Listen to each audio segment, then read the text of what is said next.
Baik, bertemu kembali dalam program cerita. Seperti yang kita sebelum maklum bahawa Malaysia telah pun memulakan program imunisasi COVID-19 kebangsaan pada 24 Februari lalu bagi fasa pertama yang akan berterusan masih lagi berjalan sehingga dijangkakan pada April nanti, tapi mungkin dapat dihabiskan lebih awal dan kemudian ke fasa 2 dan 3 melibatkan golongan berisiko seperti golongan warga emas dan juga OKU, dan kemudian fasa 3 melibatkan orang kebanyakan ataupun masyarakat secara umumnya. Tetapi dalam masa yang sama juga dalam kita mempromosikan untuk kebaikan pengambilan vaksin bagi mencegah jangkitan ataupun penularan COVID-19 ini, penting juga untuk kita melihat kepada golongan ataupun mereka yang mungkin sedikit terpinggir, iaitu golongan orang asli ini, di mana walaupun mereka berada di kawasan pedalaman, tapi mereka juga terdedah kepada risiko jangkitan COVID-19 ini. Tetapi yang membimbangkan adalah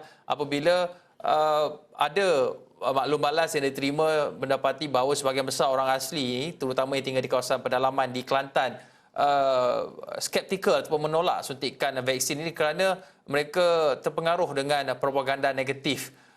Dan ini menuntut Jabatan Kemajuan Orang Asli JAKO untuk lebih ataupun memastikan bahawa Komite Orang Asli ini menyedari kepentingan vaksin COVID-19 ini. Dan kita nak bersama dengan Wakil Esro Awani Kelantan, Muhafandi Muhammad, yang ada membuat laporan mengenai komuniti orang asli ini dan memahami bagaimana penerimaan mereka terhadap vaksin COVID-19 ini. Muhafandi bersama saya di talian ketika ini. Fandi, bagaimana komuniti orang asli di Kelantan ini mereka dapat maklumat mengenai vaksin? Sebab mereka ini maklumlah, kita tahu tinggal di kawasan pedalaman, jadi mungkin akses kepada internet itu sedikit terhad kepada mereka. Tapi bagaimana saluran apa yang mereka gunakan untuk mendapatkan maklumat mengenai vaksin ini? Sebenarnya Hakim, bermulanya wabak COVID yang melanda negara sekitar tahun lepas telah menyebabkan sebahagian besar masyarakat orang asli, terutamanya di pos pendalaman di Kelantan ini, ada setengah tempatnya mereka mengambil tindakan sendiri dengan menutup kampung mereka dan mengelakkan orang luar daripada kampung mereka masuk ke kawasan perkampungan mereka. Ini merupakan trauma ataupun kebimbangan sebahagian besar masyarakat orang asli tentang wabak COVID yang melanda negara, dan tindakan mereka menutup dan juga menghalang daripada orang luar masuk itu adalah sebagai usaha mereka apabila mereka dengar mengenai bahayanya wabak COVID ini.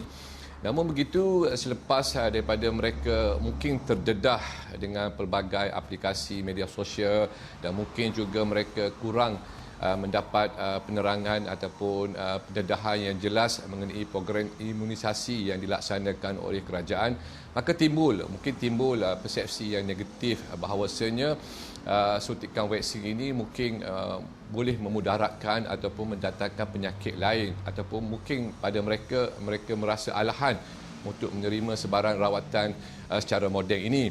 Justru itu saya dimaklumkan oleh beberapa wakil penduduk ataupun ketua isi rumah masyarakat orang asli yang terdiri daripada kaum Temiar, Mendrik dan juga sebahagian kecilnya kaum Batik.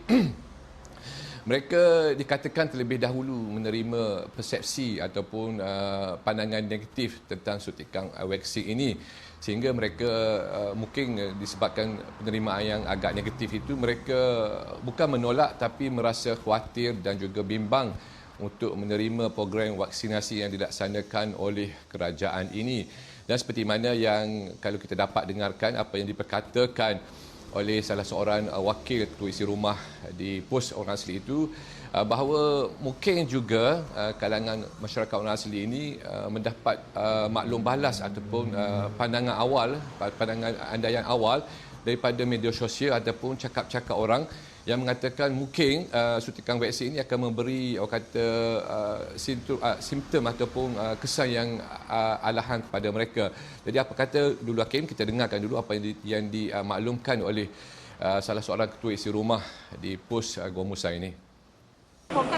Kebanyakan hari ini yang kita dapat viral melalui telefon, melalui WhatsApp group, yang kita dengar orang-orang yang menyampaikan sebar viral dan tentang YC ini adalah orang yang tidak pandai sebenarnya. Orang yang ada ilmu pengetahuan yang tinggi. Dan apabila kami orang asli terdengar, terlihat, memang percayalah apa yang mereka kata. Sebab itu kami sebagai penghulu dan juga pengurusi yang datang hari ini, kami diberi tanggungjawab supaya menerangkan balik kepada masyarakat kami supaya faham bahawasanya vaksin ini sesuai digunakan untuk semua lapisan masyarakat.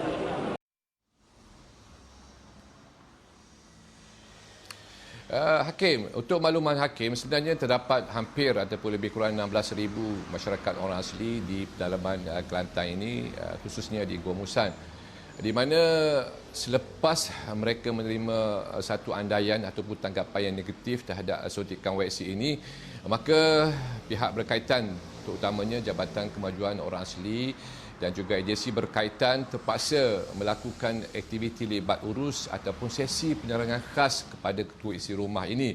Dan beberapa siri yang telah dimulakan membabitkan sebahagian kecil penghulu ataupun ketua isi rumah telah pun diadakan, dan mereka menyampaikan maklumat kerajaan, menyampaikan kepada ketua isi rumah ini, kepada Tok Batik ini tentang manfaat terhadap program vaksinasi ini, menyampaikan kepada masyarakat orang asli bahawasanya penting untuk menerima suntikan vaksin ini walaupun mereka berada di ceruk hutan, tidak terdedah kepada persekitaran luar ini, namun penting bagi masyarakat orang asli menerima dengan cara yang baik program imunisasi yang dijalankan oleh kerajaan ini. Untuk itu, Jakwah sedang giat menjalankan ceramah dan juga kempen-kempen dengan memasuki kawasan penempatan orang asli ataupun membawa sebahagian kecil penghulu ataupun Tok Bating ke kawasan luar bagi diterangkan kepada mereka perlunya mereka sampaikan maklumat ini kepada masyarakat dan juga anak buah mereka di pendalaman Kelantan. Hakim, kalau kita ada masa, saya nak mengimbas sedikit mengenai peristiwa yang kalau Hakim masih lagi ingat yang berlaku di Kuala Koh pada tahun 2018, di mana pada ketika itu Awani sendiri melaporkan terdapat lebih kurang 14 kematian yang disebabkan oleh yang melanda suku kaum batik di Kuala Koh ini, yang pada awalnya tanggapan dan andaiannya adalah disebabkan oleh kuman ataupun sebagainya, namun berdasarkan laporan bedah siasat yang dijalankan oleh Kementerian Kesihatan dan juga ujian klinikal yang dijalankan oleh pihak berkaitan, mendapati salah satu sebab ataupun punca kematian itu ada disebabkan adalah imunisasi badan masyarakat orang asli ini agak lemah. Dan untuk itu program bukan saja program rawatan berskala, program suntikan pelbagai vaksin juga telah pun diatur oleh kerajaan, membabitkan golongan remaja dan juga kanak-kanak bagi memastikan mereka mendapat imunisasi yang cukup bagi melawan penyakit campak, penyakit cacar dan sebagainya.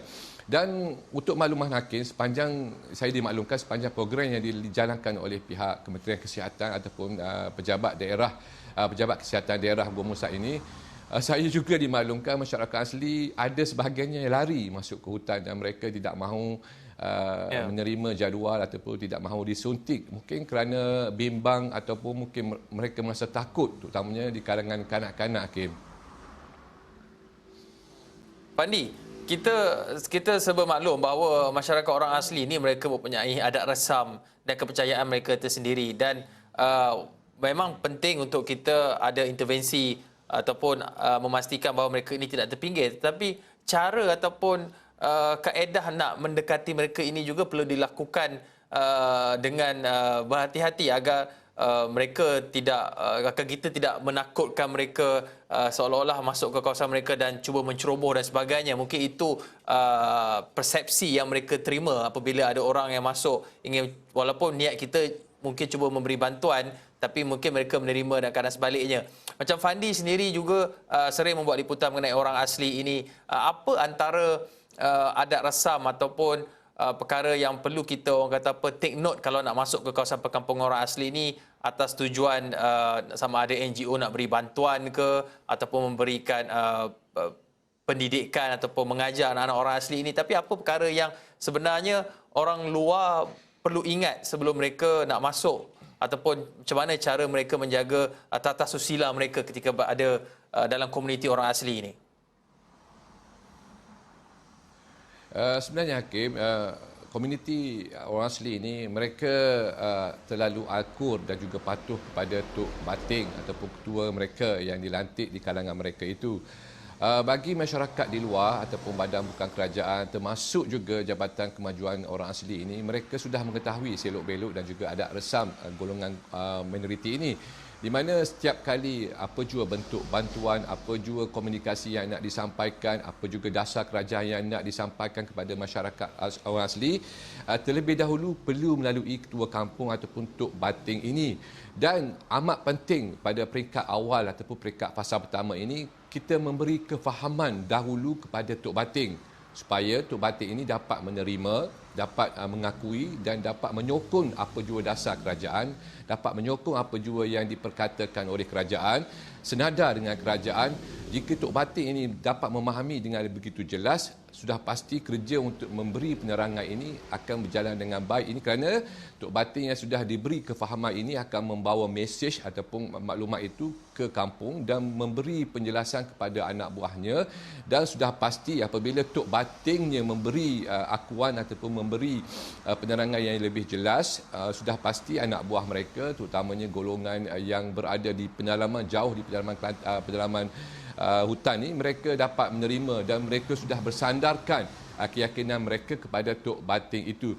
Begitu juga dengan soal adat resam juga, kita perlu mengetahui sebahagian tempat seperti mana pos Belatir, pos Gup dan sebagainya, kaum Temia ini, mereka mempunyai bahasa mereka sendiri. Jadi untuk kita terangkan secara directly kepada mereka mengenai bahasa kita, menggunakan bahasa kita, mungkin sebahagiannya sukar memahaminya, mungkin sebahagian yang mungkin sudah pasti yang terdedah kepada dunia luar ni, mereka yang sering kali berulang-alik ke Gua Musang, berulang-alik keluar ni, mereka mungkin memahami bahasa kebahasaan yang kita pertuturkan ini. Namun bagi yang tidak biasa ataupun kurang berkomunikasi ini, hanya bahasa pengantar Temia saja yang mereka fahami.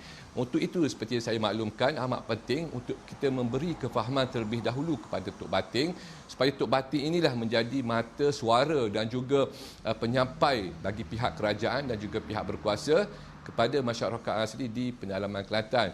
Dan untuk makluman juga Hakim, kebiasaan yang saya temui, masyarakat asli ini lebih percaya kepada sesi perubatan ataupun jenis perubatan tradisional, termasuklah percaya kepada akar kayu, percaya kepada perubatan bersumberkan alam semula jadi.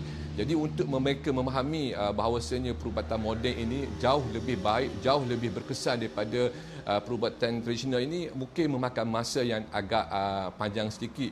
Namun begitu, apa yang dilakukan oleh pihak berkuasa termasuk badan bukan kerajaan dan juga mungkin ada doktor-doktor persendirian yang secara sukarela masuk ke kuasaan mereka, memberikan pendedahan bahawasanya perubatan moden ini sebenarnya lebih efektif, lebih berkesan berbanding rawatan ataupun kaedah tradisional yang mereka amalkan sejak berkurung lama.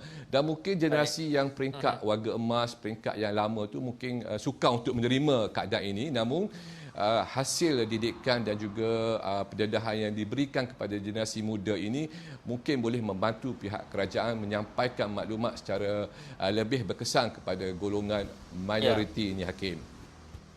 Ya, Padi, apa yang penting untuk kita ingat di sini adalah untuk benar-benar memahami adat resam, lenggok budayanya sebelum mendekati komuniti orang asli ini dan meyakinkan mereka untuk mengambil vaksin.